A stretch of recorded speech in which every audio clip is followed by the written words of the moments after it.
आखिरी शरारत। जब एक जिंदा इंसान को मौत के बाद कब्र के मनाजिर देखना महंगा पड़ गया।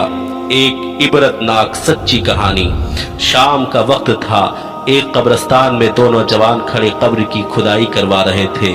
एक का नाम अहसन और दूसरे का नाम रुहैल था, और मौत उन दोनों के दोस्त राशिद की हुई थी। अहसन राशिद का चचाजाद भाई था, जबकि रुहैल का दोस्त था।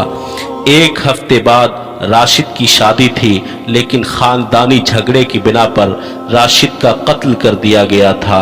जिस घर में खुशियों का माहौल था, वहां गम की चादर बिछ गई थी। राशिद के माँ बाप जैसे जीते जी मर गए हों। शादी की तैयारी छोड़ लोग राशिद की तदफीन की तैयारी कर रहे थे। गोरखन ने कब्र की खुदाई मुकम्मल की और उन दोनों लड़कों से कहने लगा, ये लो बेटा, जब जनाजा आ जाए मुझे कह देना, मैं जरा अपनी झोपड़ी में आराम कर लूं। यह कहकर गोरखन अपनी झोपड़ी की तरफ चल दिया। अहसन ने कांपते हाथों से अपने घर फोन मिलाया और पूछने लगा, मैयत आने में कितनी देर बाकी है। अहसन गम से निढाल था। दोनों जवान कब्र के पास खड़े थे। धीरे धीरे जैसे शाम ढल रही थी, अंधेरा बढ़ रहा था। रुहैल अपनी ही सोचों में गुम था। अहसन ने जैसे ही उसको बुलाया तो वो चौंक पड़ा और कहने लगा, यार, रात के वक्त कब्रिस्तान में किस कदर खौफ आता है। ये मुर्दे की हिम्मत जो यहाँ पर रह पाते हैं, वरना जिंदा इंसान तो खौफ से ही मर जाए। मैं ये सोच रहा हूँ कि फरिश्ते मुर्दों से कैसे हिसाब किताब करते होंगे और कैसे वो कब्र में आते होंगे। वो ये बातें कर ही रहा था कि अचानक उसके मोबाइल पर फोन आया। जैसे ही मोबाइल की घंटी बजी, वह डर गया। अचानक उसके हाथ से मोबाइल छूटा और कब्र में जा गिरा। अहसन ने गुस्से से उसकी तरफ देखा, क्योंकि रुहैल की आदत थी। रुहैल बहुत शरीर था, लेकिन इसमें इसका कोई कसूर न था। कहने लगा, यार, मेरे हाथ से छूट गया, जरा तू मेरी मदद कर, मैं अपना फोन उठा लाऊं। ये कहकर वो राशिद की कब्र में उतरा और अपना फोन उठाया, जो कि मिट्टी से भर चुका था। फिर अहसन की मदद से वो बाहर निकल आया। उसके बाद अहसन दूर एक पत्थर पर जाकर बैठ गया। अब ये दोनों राशिद की मैयत लाने का इंतजार कर रहे थे, मगर रुहैल के दिमाग में कुछ और ही चल रहा था। उसकी नजर कब्र के करीब पड़े 4 पत्थरों पर पड़ी। वह अहसन के करीब आया और कहने लगा, अहसन, क्या तुम ये पत्थर एक एक करके सब उठा सकते हो? अहसन ने कहा, हाँ, मगर क्यों? रुहैल ने उससे कहा, मैं थोड़ी देर के लिए राशिद की कब्र में जाऊंगा, तुम ऊपर से पत्थर रख देना। मैं देखना चाहता हूं कि आखिर कब्र में होता क्या है, और जब इंसान की कब्र उसके ऊपर से बंद कर दी जाती है तो क्या माहौल होता है। अहसन का उसकी बात सुन करके बुरा हाल हो गया। उसे डांटने लगा, यार, तुम यहाँ भी शरारत का सोच रहे हो? तुम्हें डर नहीं लगता? अगर इतनी देर में जनाजा आ गया, हम पकड़े गए तो सब क्या सोचेंगे कि अपने दोस्त की कब्र के साथ ऐसा मजाक कर रहे हैं। नहीं नहीं, मैं तुम्हारी कोई मदद नहीं करूंगा। रुहैल ने उससे मनाना शुरू कर दिया। बस कुछ ही देर की तो बात है। अहसन ने लाख मना किया, लेकिन रुहैल कहाँ बाज आने वाला था। कहने लगा, अच्छा, ये मेरी आखिरी शरारत होगी, उसके बाद मैं कोई शरारत नहीं करूंगा, फिर तुम याद करोगे मेरी शरारतों को।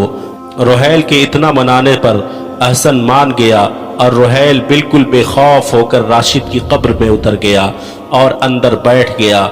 उसके बाद एक एक करके पत्थरों को उठाकर अहसन ने कब्र को ढांकना शुरू कर दिया। पूरी तरह कब्र को ढांकने के बाद दूर जाकर बैठ गया। खौफ के मारे अहसन का बुरा हाल था, कहीं जनाजा लेकर ना आ जाए। यह सोचकर अहसन उठा और कब्र के नजदीक गया और रुहैल के फोन पर मैसेज किया, कहो तो पत्थरों को उठा लूं। लेकिन कोई जवाब ना आने पर उसने कुछ देर इंतजार करके दोबारा मैसेज किया, मगर कोई जवाब ना आया। उसके बाद कॉल किया, मगर फोन से आवाज आई, आपके मतलूबा नंबर से जवाब मौसूल नहीं हो रहा है। अब अहसन डर गया कि कहीं रुहैल को कुछ हो तो नहीं गया। यह सोचकर उन पत्थरों को उठाना चाहा, लेकिन उससे उठ नहीं सका। ये वही पत्थर थे जिन्हें थोड़ी देर पहले खुद ही इस कब्र पर रखा था, लेकिन अब ये दोबारा उस कब्र से उठा नहीं पा रहा है। मारे खौफ के अहसन गोरखन के पास जाकर के सारा माजरा सुनाकर मदद मांगी। वो भी आ गए, लेकिन दोनों ने मिलकर भी उस कब्र से पत्थर को उठा न सका। अहसन रोने लगा। रोते रोते उसने अपने बड़े भाई को फोन किया और सारा माजरा सुनाया। अहसन का भाई जल्दी जल्दी कब्रिस्तान पहुंचा। इतनी देर में अहसन गम से नढाल हो गया। इधर गोरखन के जहन में भी कई सवाल थे। उसने दोबारा जल्दी जल्दी राशिद के लिए दूसरी कब्र तैयार करना शुरू किया। अहसन के बड़े भाई ने रोहैल के घर वालों को मुत्तला किया और अपने घर वालों को भी बताया। इस वाक़ये के बाद जैसे कि कोहराम मच गया हो। अभी तक अहसन बेहोश था। रोहैल के घर वालों के जहन में कई सवाल थे। कहीं अहसन ने रोहैल का कत्ल तो न कर दिया, लेकिन ये बातें तब दुरुस्त होती जब उसकी कब्र को खोला जा सकता। उस पर रखे पत्थर 10 आदमियों से भी नहीं हिल रहा था। ये अल्लाह के मामले में दखल देना साबित हो रहा था। थोड़ी देर बाद अहसन को होश आ गया। उसने सारा मामला बता डाला। सब हैरान थे, यह कैसे मुमकिन है? आखिर ये पत्थर उठते क्यों नहीं? रोहैल तो बिल्कुल सही सलामत था, ये अचानक कैसे हो गया? राशिद को दूसरी कब्र में दफनाने के बाद सबने फिर कोशिशें की, किसी तरह कब्र को खोला जाए, लेकिन सब बेसूद रहा। ये रोहैल की शरारत का इबरतनाक अंजाम था। दरअसल कब्र दुनिया से पर्दा का दूसरा मुकाम है। अगर उसे ही बेपर्दा किया जाए तो अंजाम कैसे अच्छा हो सकता है? आज की इस प्यारी सी वीडियो के बारे में आप लोगों का क्या ख्याल है? वीडियो के नीचे कमेंट सेक्शन में कमेंट करके हमें ज़रूर बताएं। और आज की वीडियो आपको पसंद आई तो हमारी वीडियो को लाइक कर दें और ऐसे ही वीडियोस पाने के लिए हमारे चैनल को सब्सक्राइब कर लें और बराबर में घंटी वाला बटन ज़रूर दबा दें ताकि हर आने वाली नई वीडियोस आप तक पहुंचती रहे। खुदा हाफिज़।